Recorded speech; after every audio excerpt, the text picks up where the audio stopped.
Kia ora, ngā mihi nui kia koutou.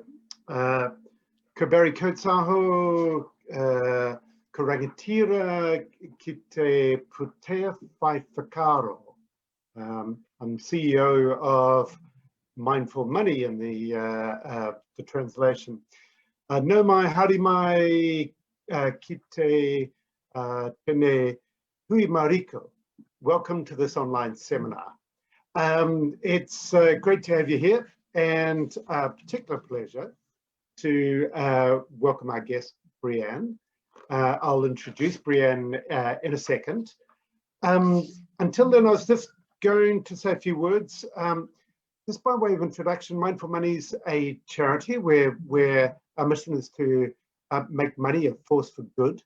And so we provide radical transparency about what's in people's KiwiSaver accounts and in their investment funds. And the idea of that is that people can see the kind of companies that they invest in. And that's the first stage to making a more ethical choice. We've been doing these weekly online seminars for the last, I think, 27 weeks since the initial COVID lockdown. We decided we needed to pivot, and instead of having face-to-face events, to do online events, and then we got to really enjoy them. And so we kept on doing them. So do check them out. There's a full list of those 28 seminars on our website under the events page, and there's some really good ones there. I think tonight's going to be really good, so a warm welcome to Brianne. We decided that we'd love to have Brianne on the show, not only because she's got a fantastic story, but it fits into the theme that we've got, which is the ways that we can invest for good. And this is an area of impact investing that is really important for many New Zealanders. They'd like to have their funds not only doing no harm, but actually creating a positive good. So we've invited Brianne along here to talk about Ethique, but also to talk about the financing of Ethique over a period of time. So let me do a very brief introduction. Brianne's got, I mean, as I said, such a fantastic story, and I hope, Brianne, you can fill in the gaps for us, but they take it from a quote that I heard, that you're a step away from bankruptcy 9 years ago before you started Ethique. You started in your kitchen. You were driven by this mission to say, I want to get rid of all those useless plastic bottles and all the water that gets shipped around in these products. And I think it's a really lovely, inspiring vision. You've taken Ethique from your kitchen through to being a celebrated brand internationally. So congratulations and a very warm welcome. Thank you very much for having me. Looking forward to the evening. So Brianne, can you fill us in on the early days? So how did you get started, and what was kind of going on at that time? Sure. So it was way back in 2012, which feels like an absolute lifetime ago now, especially this year. So I had just sold 2 previous companies. They were very, very small. I had started them as around sort of age of 19 while I was at university, primarily back then because I didn't want to work for anyone else. I didn't want the sort of the strictures of paid employment, and I have not, and unfortunately it's a bit of a character flaw, and I'm not very good with being told what to do. So I went sort of a different route and started my own business, and both of those worked out okay. Very small, I sold them both, but I never really managed the money very well with either of them, and selling them didn't help overly. And as you mentioned, I was sort of a step, it's probably a nice way of putting it, but I was certainly not far away from some serious financial strife. And it was a horrible, horrible feeling. And so amongst all that, still at university, still working towards that science degree, I thought, I know what will help. I'll start another company with this grandiose goal of ridding the world of plastic bottles. A lot of people said that I was stupid, but as always, my close friends and family backed me and said, give it a go anyway and see what happens. So I started with, it's actually a reasonably well-known fact. I actually used some of the my student loan. So the money you have to pay back, I will point out, and I have done, about $100 to buy some ingredients. And that was really where it started. I started playing around in the kitchen, started making messes, creating shampoo disasters, experimenting on friends and family. And as soon as I had a product that was sort of ready to go and saleable, I started selling it. And I think at the time I built a website of my own, or something called Yahoo GeoCities. If anybody remembers that, it was this weird drag and drop. It was like the earliest website builder, the Wix of 2012. And built that, started selling, got feedback, and yeah, started very casually in my kitchen. So then the next stage for you in terms of raising a bit of money was to do your first Pledge Me campaign. Is that correct? Yeah. So equity crowdfunding, and there's a difference, had really just been legalized in New Zealand. I had watched the rise of Pledge Me with interest. So I don't know if probably everybody knows about Pledge Me. I reached out and spoke to Anna Gunther, who was the CEO, and I said, tell me a bit about equity crowdfunding because it really sounds quite intriguing. So it appealed to me for a couple of reasons. One being that you can bring people along a journey with a company they believe in, and possibly these people didn't normally have the access or the resources to invest in companies they believed in. So that was a big one. The second one, again, was that it wasn't as intimidating and terrifying as looking for an angel investor. So I heard all of the horror stories you hear from you start up, someone comes along and invests, and rightfully so to a degree, they want a certain degree of control. You lose a bit of creative direction, or you lose your purpose, and all of a sudden what you started was no longer what you had. And I really wanted to avoid that. So equity crowdfunding, you could have a massive team of supporters, you could raise the money you needed, but you could still stick to what your goal was because those people who invested liked your goal. So that was why we did it. So we put it together in about 3 weeks, and anyone looking to equity crowdfund, highly recommend you give yourself more time than that because it was a stressful 3 weeks. Pledge Me were fabulous, helped us put it all together. We launched, we had a launch event in a hair salon, doing some washing people's hair with shampoo bars. A lot of people turned up that we didn't know.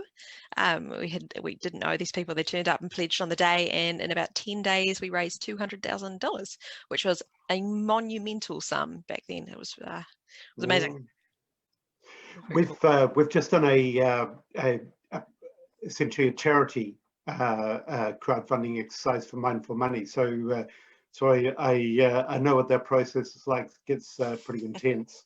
When you're waiting for people to give you money and nothing happens for the first couple of weeks. So but ours ended up fine. We raised a little less than you did, or a lot less, but I think it's a bit different for equity funding, isn't it? Yeah, so, it is. And you were able to maintain kind of most of the control still under the equity fundraising model. Yeah, so we sold 16% of the company in that first raise. So we retained all control. Yeah. Obviously, we went out and asked their opinion. In fact, we had to change the name maybe a week or so after the initial, the close of the campaign, because we couldn't trademark the company's name back then was Sorbet, and we couldn't trademark Sorbet in America and Australia, where we envisaged our next biggest markets would be.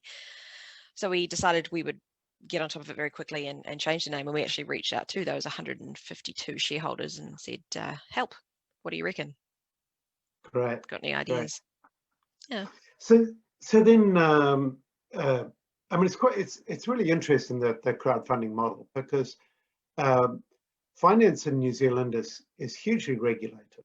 So there's, it's very hard for the average person to participate in kind of venture capital and company capital raises and so on, except if it's under $2 million, and that's where you have the crowdfunding opportunity.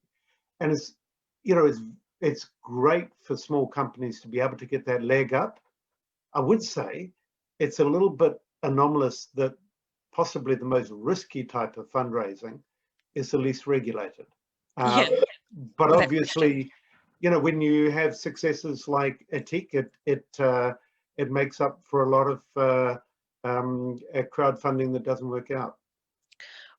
We are, from what I understand, unusual. So we achieved an exit for our shareholders just a couple of weeks ago, a very good one where people were very happy with the result. But my understanding is that is very unusual in crowdfunded companies. So yes, you're right, it's very risky. So people do need to bear that in mind. Yeah. And ask lots of questions. Yeah. So the next phase was you started to get some recognition for your product, and I think you got in the Huffington Post, was it? And then you had a little bit of celebrity attention. Can you talk about that? Gosh, who are you talking about? Yes, we did. I think it's probably my favorite story yet. Yeah, so I was in Hawaii for a women's leadership and entrepreneurship seminar, 2 weeks. I didn't want to go because I used to get homesick back then. And while I was there, I met some amazing people, and one of them was actually a freelance Forbes reporter. So she liked our story, liked what we were doing, wrote a little piece in Forbes about us. And I was really excited because I thought, Forbes is big ticket. This will put Ethique on the map. So many people will read it. And it went online and pretty much nobody read it. Nobody went to that section of Forbes website. It was pretty gutted. But a couple of weeks later, I woke up to a personal message, I think on Facebook or something, from a person saying she was a Huffington Post reporter and that she had syndicated a story or written about us on the HuffingtonPost.com. And it was very soon after that, I realized that our work email inbox was full. The answer machine at work was chock-a-block full of messages. Social had blown up. The orders had gone mental. It was overwhelming, shall we say. Certainly not what we expected, because just to put that in perspective, we were in a factory at that point, but the factory was 93 square meters. So that's, I don't know, it's probably smaller than most houses. And that was our warehouse, our lab, and our office. And there was 4 of us. And we could make 50 bars a day. So it was overwhelming. And then to top it all off, again, very exciting, my mum texts me one morning about 7 o'clock in the morning, and I'm a horrible, horrible person in the morning, and people are always mean to their mums, right? So she texts me and said, Britney Spears has shared you on Facebook. And I said, don't be ridiculous. Of course she hasn't. It's a fake account or something.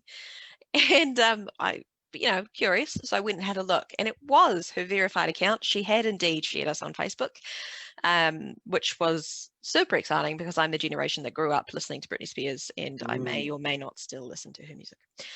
So it was crazy. And then Ashton Kutcher, people get more excited about Ashton. He followed it up with a video. I'm sure he didn't make it, but his team followed it up with a video a couple of days later. And it was just crazy. It really was. We had interest from all over the world. We appeared in media all over the world. But the best thing about it was coming mainly from offshore, particularly the States. And it showed us that this product and this company had legs outside New Zealand, because New Zealanders are super environmentally friendly, right? And whilst they had embraced this product, would anyone else? And that showed us that it did have legs elsewhere. Yeah. And so then you needed finance in order to be able to scale up to meet this, and you went back to crowdfunding a second time, didn't you? Yes. And it took you, what was that, 90 minutes to raise the money? It was a bit different, this one. Yeah, so we had a reasonably strong brand in New Zealand at that point. We knew we needed to raise about $1 million. We were tossing it around, and we were going to go straight to Pledge Me and do the whole thing again because we believed we'd be successful. And then about 2 weeks beforehand, I was actually invited to pitch to the Ice Angels, the Ice House. I don't know if you've heard of their big pitch event once a year. So basically, I remember. Yeah. Right. Okay. Perfect. You pitch to about 700 investors in a room. And I didn't want to do it. I pulled out probably twice out of sheer stage fright.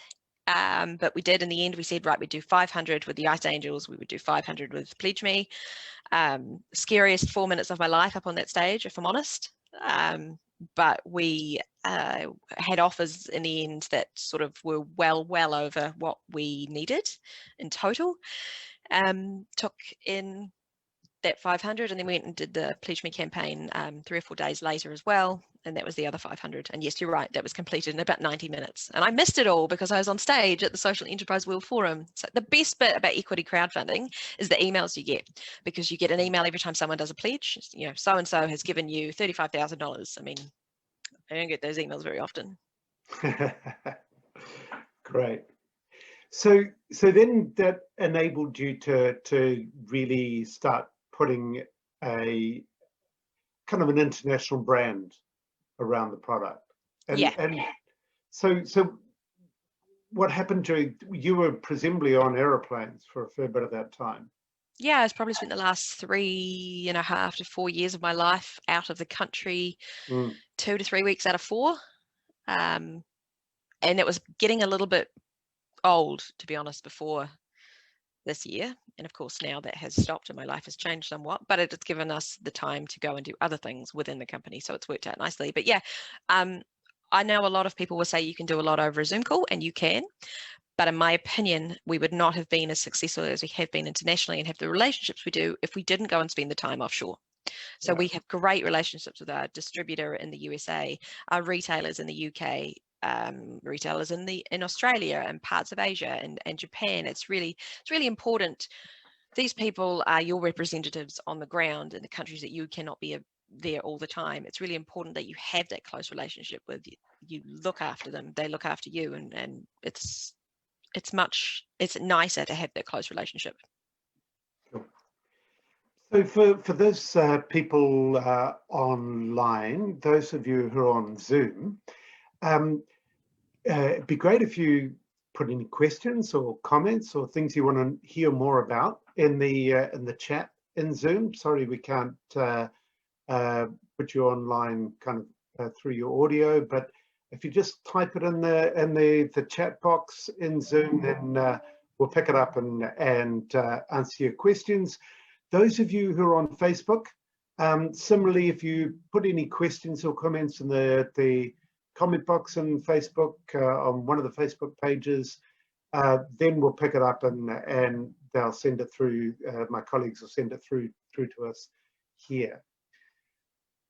So let's carry on, Brianne. This is it's an amazing story, and so you kind of then COVID hit, and how obviously, as you said, you can't travel, but were you kind of worried that suddenly the things would suddenly change for Ethique, or were you fairly confident that by then you had a solid customer base who wouldn't be affected?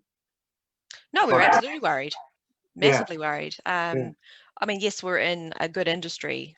It sounds a bit rough, isn't it? A good industry to be in a pandemic. Hygiene is something that has not suffered in terms of sales, but that is sales are not all that makes a business. I mean, freight was an enormous nightmare, and really it still is. It is harder to get product out of New Zealand than you might imagine, and people might be surprised to know of the restrictions on trade internationally. That is certainly a massive challenge and an ongoing one. We weren't sure if so in the UK, our customers are entirely retailers, so we don't have much of a D2C presence at all, and that's currently being remedied. But everyone was on the high street, so Holland and Barrett and boot stores, and they closed, and they're still closed. Certainly a lot of them, and we don't want to encourage people to go out and shop anyway. So that was a huge issue, and the UK has been our hardest hit market, whereas the USA has actually increased. That was because we launched our D2C system in there in about I think it was about May this year, so the timing worked out nicely. But yeah, it was really scary. But my COO is a very astute, a very financially astute person. And he saw this coming well before I did. And to be honest, I mocked him in his preparation because I said, we've had this before. It'll be fine. Completely wrong. But he put in place lots and lots of balances effectively that made sure that we were okay through the rough patch. So through lockdown, we were okay. The team could work remotely and worked very happily remotely. And we lessened our expenses rapidly but none of that was my doing. We're very lucky to have him for that, actually. And so after that initial period, you have then gone out to seek further investment. Is that was that to scale the business further? We have been passively looking because once you get more into the US market and people begin to know your brand out there, a lot of VCs and venture capitalists and private equity firms approach you anyway. It's pretty constant. It can be tiring if you go and talk to them all the time. So we're quite particular about who we talk to.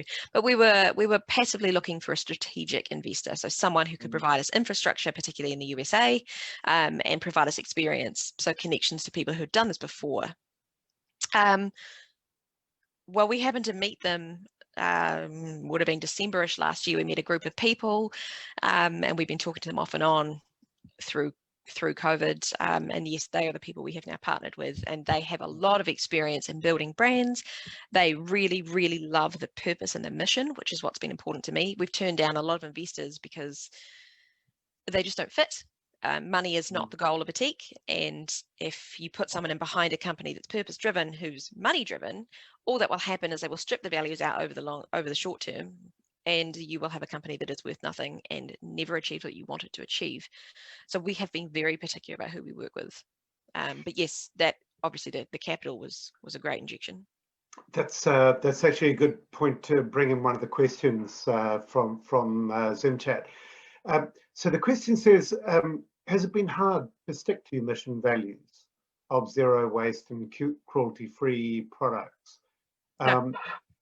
And there've been particular kind of, you mentioned the financing has been difficult, that a lot of people offered you money but with strings attached. Has it been difficult in other ways? Have you had to sacrifice profitability for your values, or have the two gone pretty much hand in hand? In my opinion, no. Perhaps other people would disagree with me, but I don't think so.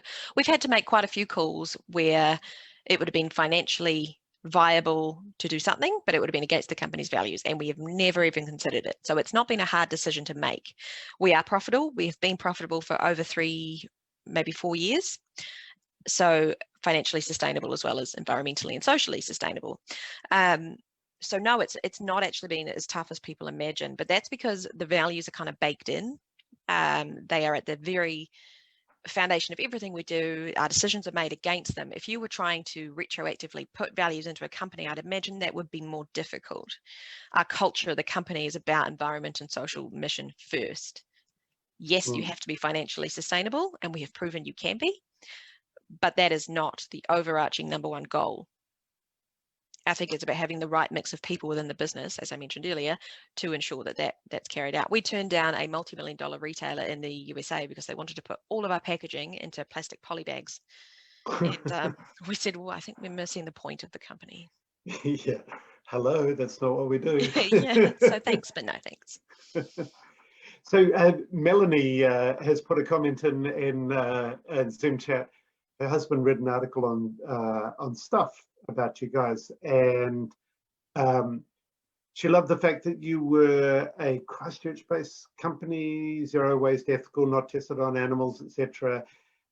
And so she's been an advocate of yours ever since, and her mum's in the Isle of Man, and she's delighted she can buy Ethique from Holland and Barrett shops. Presumably may still be open in the Isle of Man. I'm not sure what kind of lockdown they've got over there, but yeah, I'm actually from the Isle of Man. Oh really? Yeah. Oh wow. Yeah. I moved to New Zealand when I was 7.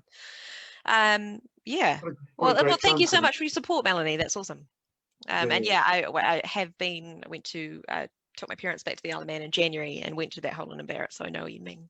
So it's really cool to see it back in your sort of the original home, as it were. Yeah, very good. Hey, and so Brianne, we're probably gonna wrap up in five minutes or so, but where to next? What are your aspirations from here, and how do you carry on the worldwide revolution? And What's next? What was my favorite question? There's lots of big things in the works. The new goal that this investor partnership has enabled is to scale our impact faster. So 3 weeks ago, our goal was 50 million bottles saved by 2025. We've currently sit at about 9.5 million bottles saved. And 50 million is great, but our new goal is 500 million bottles saved by 2030. So within the decade, we will have completely rid the world of the need for 500 million plastic bottles, and that's pretty cool. To do that, we have launched today, we launched a brand new range of products that is a world first. So it's a range of concentrate products. So lots of people, unfortunately, however much they want to be environmentally friendly, they don't like bars for whatever reason. And so that's always bothered me. So about 2 years ago, I came up with the idea for concentrates where people will take a block of product, throw it in a jar of water, mix it up, and you've got liquid shampoo, conditioner, moisturizer, whatever, right? That's always struck me as an obvious solution to that problem. And 2 years later, we are literally launching that product range today. So that's very exciting, and that will help us reach that goal. But the overarching goal is a bar in every shower. And I don't mean an Ethique bar. So yes, it'd be great if it was an Ethique bar, right? Financial sustainability. But what I want is to encourage the industry and to change businesses' minds about their design, the theory that because your business is sustainable or ethical, it can't be financially sustainable, because people assume that's what the question we just had, right? People assume you can't make ethical, sound decisions, but be profitable. There's plenty of examples that do, and we are one of them. So I want to inspire the industry to do that. And we have inspired hundreds of companies around the world to produce solid products. And we can't rid the world of plastic bottles on our own, or in the personal care industry. So we need help to do it, and inspiring consumers to ask more of their brands and inspiring businesses to do better is it's a really big thing for us. That's a great message about the ethical business model. Somebody who I was quite close to in the old days was Anita Roddick, founder of Body Shop, and she had exactly the same philosophy, and she's just a remarkable woman. And so, you know, hopefully, as she's inspired a lot of people, so you are, Brianne. It's really a great story. Well, what a privilege it must have been to know her. Yeah, no, she was fantastic, and just such a warm and generous person, and just, you know, completely head over heels, enthusiastic and passionate about these issues, and yeah, she's great, and but it's really lovely having a chance to talk to you, and I used to run Oxfam once upon a time, and I know you guys give 20% of your money to charities, and Oxfam's one of those. So that's nice. And you even get some of your coconut oil from my friends in Samoa, from Women in Business, which is you do know everyone. Yeah, it's well, very gosh, cool. they're exceptional people. Yeah, they are. That's lovely.